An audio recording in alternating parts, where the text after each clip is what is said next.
গুৰুলকৈ প্ৰহাৰ এজন যুৱকক।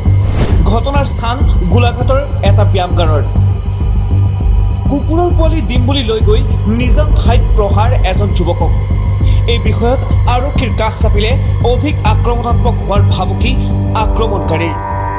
ঘটনা অনুসৰি যোৱা 18 আগষ্টত গোলাঘাটৰ জিমখানা নামৰ জিমৰ ইনষ্ট্ৰাক্টৰ সুমিত চন্দ্ৰক জিমৰে সদস্য মহচিন হুছেইনে এটা কুকুৰৰ পোৱালি দিম বুলি মাতি নি বেয়াকৈ মাৰধৰ কৰে। কাৰণ জিমৰ ইনষ্ট্ৰাক্টৰ হিচাপে মহচিনৰ বিৰুদ্ধে জিমৰ আন সদস্যই কৰা অভিযোগ স্বত্বাধিকাৰীক অৱগত কৰিছিল সুমিতে। ইয়াতে ক্ষুণ্ণ হৈ গুণ্ডা প্ৰকৃতিৰ মহচিনে কৌশলী কায়দাৰে মাতি নি সুমিতৰ ওপৰত নিৰ্মমভাৱে শাৰীৰিক অত্যাচাৰ চলায়। ঘটনাৰ সন্দৰ্ভত সুমিতে গোলাঘাট সদৰ থানাত অভিযোগ দাখিল কৰিছে যদিও ডাঙৰ প্ৰতি মহচিনৰ সম্ভেদ উলিওৱাত ব্যৰ্থ হৈছে আৰক্ষী।